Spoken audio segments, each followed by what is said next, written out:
Good morning, students. Myself Shivam Arora from Silver Bells Mansa, Palampur. Today I am here for our unit number 4, reuse, reduce and the recycle of class 6. अब students इससे पहले हमने 3 chapter हमारे complete कर लिए। जो आज हम जो पढ़ने वाले हैं वो हमारा 4th चैप्टर है। वो क्या है? रीयूज, रिड्यूस और रिसाइकल। अब हमें इस चैप्टर के हेडिंग से बेटा ये पता चलता है कि हमें कोई भी चीज का ऐसे ही फेंक देनी चाहिए नहीं।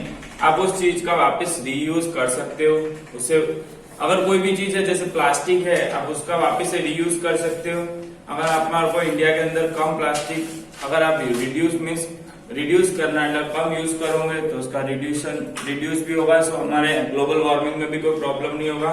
और वो वापिस से अगर जो आपने प्लास्टिक यूज करा है उसका भी आप वापिस से रिसाइकल करके सेम वापिस से वही प्लास्टिक बना सकते हो।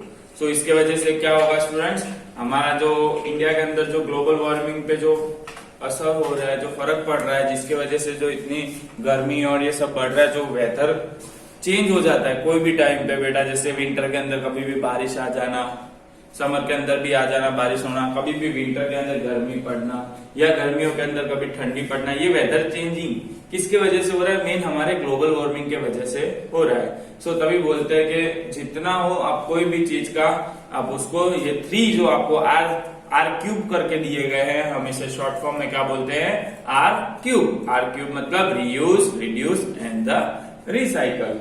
आज हम इसी पे जो एक्टिविटी हमारी 1 है उसी पे बेस है, रीयूज, रिड्यूस और रिसाइकल पे, वो हम देख लेते हैं। अब इस एक्टिविटी की जो हेडिंग है वो क्या है? The Buddha's discipline get a new role. Buddha's discipline मतलब कि बेटा कोई एक, जैसे कि आपने कोई आश्रम देखे होंगे। अब आश्रम में क्या कोई गुरुजी होते हैं, गुरुजी के अंडर जो लोग सब काम कर रहे होते हैं तो उसे हम क्या बोलते हैं? डिस्पाइल्स बोलते हैं। कि वो किसके ऊपर चलते हैं? जो उनके गुरुजी करते हैं वही सेम चीजें वो करते हैं। डिस्पाइल्स मतलब कि कोई उनका एक आइडल होता है कि वो जो आइडल वही करता है, वही सेम चीजें वो देख के वही करते हैं, उसे बोलते हैं disciples. Okay, and get a new rope. अब रोप मतलब क्या होता है स्टूडेंट्स, मैं आपको दिखा देता हूँ। यहाँ पे मेरे पास एक इमेज है, आपको यहाँ पे देखने मिल रही होगी। इसे हम क्या बोलते हैं? रोप बोलते हैं। अब ये क्या होता है?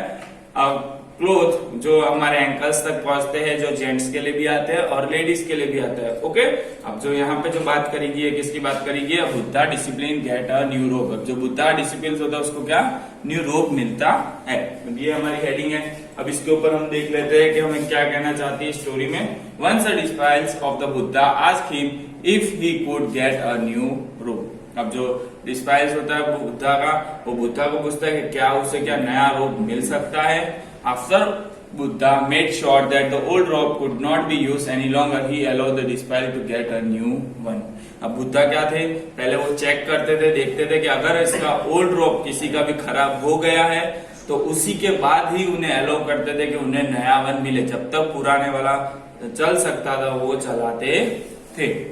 A few days later, the Buddha asked the disciples if he was happy with his new rope. अब उन्हें अलाउ कर दिया था उसको न्यू रोप लेने के लिए। अब उसने न्यू रोप भी ले लिया, पहनने लगा। बट थोड़े दिन के बाद बुद्धा उसको पूछते हैं कि क्या आप अपने न्यू रोप से हैप्पी हो? तो डिस्पाइल्स क्या बोलता है? Yes master, I am happy. तो क्या बोलता है? Yes master, I am happy. Buddha tell me through now that you have a new rope, what did you do with your old rope. अब वो बुद्धा क्या बोलते हैं कि आपने चलो आप न्यू अपने ओल्ड रोप से तो हैप्पी हो, बट आपने जो ओल्ड रोप था उसका आपने क्या करा वो मुझे बता। और डिस्पाइल क्या बोलता है उसका? Master, I am still using it, I am using it as my new bedspread. अब वो क्या बोलता है कि मास्टर कि मैं उसका हमारा जो न्यू बेड स्प्रेड मीन्स हमारी जो चादर होती है बेड की, उस तरीके से उसको यूज कर रहा हूँ। क्योंकि पहले जो मैंने उसको फेंका नहीं है, जो ओल्ड था मैंने उसको चादर की तरह यूज करा है। अब उसके बाद that what did you do with your old bedspread. अब वो उसने बुद्धा ने उसको और थोड़ा फंसाने की कोशिश करी उसके क्वेश्चनों में। तो फिर वो डिस्पाइल को क्या पूछता है वो कि आपने चलो आपने ये तो चलो न्यू बेड स्प्रेड की तरह से यूज कर ली, बट आपकी जो ओल्ड बेड स्प्रेड थी आपने उसका क्या करा। तो डिस्पाइल क्या बोलता है? Master, I am using my old bedspread as my new window curtain. अब वो क्या बोलता है कि जो मेरी पुरानी चादर थी उसे मैं किस तरीके यूज करता हूँ कि मैं हमारे विंडो के न्यू कर्टन्स की तरह यूज करता हूँ उसको। फिर बुद्धा को इसका आंसर अच्छा लगा तो उसके बाद वापस से वो उसको थोड़ा और टेस्ट चेक करने के लिए, टेस्टिंग करने के लिए और एक और क्वेश्चन पूछता है। क्या पूछता है? What about your old curtains. वो बोलता है कि आपने चलो हाँ इसे नए कर्टन तो बना दिए जो ओल्ड बेड को, अब उसके बाद आपने जो पुराने कर्टन्स थे आपने उसका क्या करा। अब डिस्पाइल क्या बोलता है? We are using it to handle hot utensils in the kitchen. अब वो डिस्पाइल क्या बोलता है कि उस जो हमारे कर्टन्स थे मैं उसका यूज के जो हमारे जो हॉट यूटेंसिल्स में जो गर्म बर्तन होते हैं किचन के अंदर उसको पकड़ने के लिए यूज करता हूँ उनका। Buddha, oh what a good idea. Buddha को उसका आइडिया बहुत अच्छा लगता है। But can you tell me what did do with the old clothes they use in the kitchen. अब उसने और उसको थोड़ा फंसाने की कोशिश करी जो डिस्पाइल्स होता है उसको, कि ये कहीं ना कहीं तो इसकी क्वेश्चनों में फंस जाएगा। तो इस तरीके से बोलता है कि जो पुराने कपड़े थे जो आप किचन के लिए यूज करते थे हॉट यूटेंसिल्स पकड़ने के लिए, आपने उसका क्या करा। तो डिस्पाइल बोलता है we are using it to the mop the floor. अब वो क्या बोलता है कि जो वो कपड़े थे जो हम किचन के लिए यूज करते थे अब हमने उसका क्या बना दिया, मॉप द फ्लोर। मीन्स हम पोछा मारते हैं जो पोछे का कपड़ा होता है उसने वो बना दिया था। अब बुद्धा बोलता है then what have they done with the old rag being used to the mop the floor. उसने बोला कि अब जो पुराने कपड़े थे जो हम मॉप के लिए यूज करते थे आपने उनका क्या करा।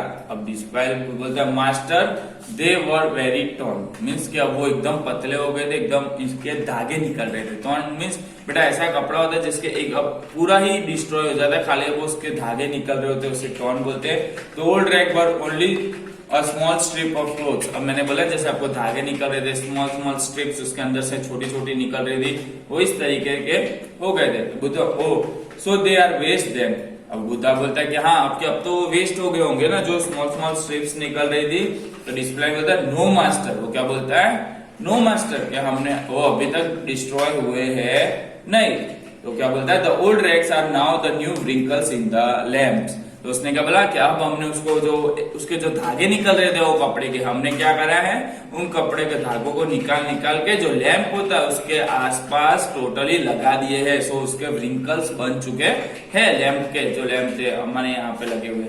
तो Buddha smile and went away satisfied. और बुद्धा को जो उसे पता चल गया कि इसने जो भी चीजें है सारी क्या करी है, रीयूज करी है, कोई भी थिंग्स का इसने बिगड़ने दिया है नहीं। सो बुद्धा वहां से सेटिस्फाई होते हैं और खुश होकर वहां से चले जाते हैं। सो स्टूडेंट्स हमें इस स्टोरी से जानना मिलता है कि हमें कोई भी थिंग्स वेस्ट नहीं करनी चाहिए, उसको वापस से रीयूज करना चाहिए। अगर आपको पता है आप जैसे अभी कभी भी आप पेपर फाड़ देते हो, फेंक देते हो, आप उस पेपर का रीयूज भी कर सकते हो स्टूडेंट्स। ओके, सो जितने से ज्यादा हो आप कोई भी थिंग्स का रीयूज करो और नई लेने के बाद अगर आप ओल्ड थिंग्स को फेंक मत दो, आप कुछ ना कुछ उसका यूज करो। अब एक्टिविटी 2 यहाँ पे स्टूडेंट्स आपको दी गई है। The Buddha disciple needed a new rope but he didn't throw away the old one. The survey your classmate and ask each person what was the last old things you threw in the dustbin. अब आपको क्या करना है students, अपने classmates को पूछना है और उसको आपको पूछना है कि आपने ऐसी कौन सी लास्ट थिंग्स थी जो आपने अगर आपने न्यू ली हो और उसके बाद आपने जो ओल्ड थिंग्स है वो डस्टबिन में डाल दी हो। आपको वैसी लिस्ट सारे अपने खुद की भी बनानी है, साथ ही साथ अपने क्लासमेट्स की भी पूछ के आपको कंपेयर करनी है। ओके, अब स्टूडेंट्स ये हमारा एक्टिविटी 2 था जो मैंने आपको एक्टिविटी होमवर्क में दिया है। अब उसके बाद में आपको एक ये डायलॉग राइटिंग टाइप है स्टूडेंट्स, वो भी दे रहा हूँ। Study the list of the old things that classmate through in the trash. अब आपको जो ट्रैश जो क्लासमेट ने डाले थे वो आपको पूरी लिस्ट आपको पढ़नी है। Find the one thing that you think might be the most useful if you are reused it in a new way. अब आपको लिस्ट में से स्टूडेंट ऐसी एक चीज निकालनी है कि आप कोई भी चीज उसका अगर आप खुद यूज कर सकते थे वापस, रीयूज मतलब उस तरीके की आपको एक अपनी स्टूडेंट लिस्ट में से निकालनी है, कोई भी जो आपका क्लासमेट है उसमें से, और उसके बारे में यहाँ पे लिखना है। ओके, अब उसके बाद में make a dialogue like the one in the Buddha story being with the new things and make your dialogue as long as you can. अब यहाँ पे आपको क्या करना है स्टूडेंट, जैसे बुद्धा ने इस तरीके का डायलॉग राइटिंग लिखा था उसी तरीके से आपको भी अपना खुद का एक डायलॉग राइटिंग यहाँ पे लिखना है। ओके स्टूडेंट, आज के लिए मैं आपको इतनी एक्टिविटी दे रहा हूँ, बाकी का जो हम है वो नेक्स्ट पार्ट में देखेंगे। Okay, thank you students.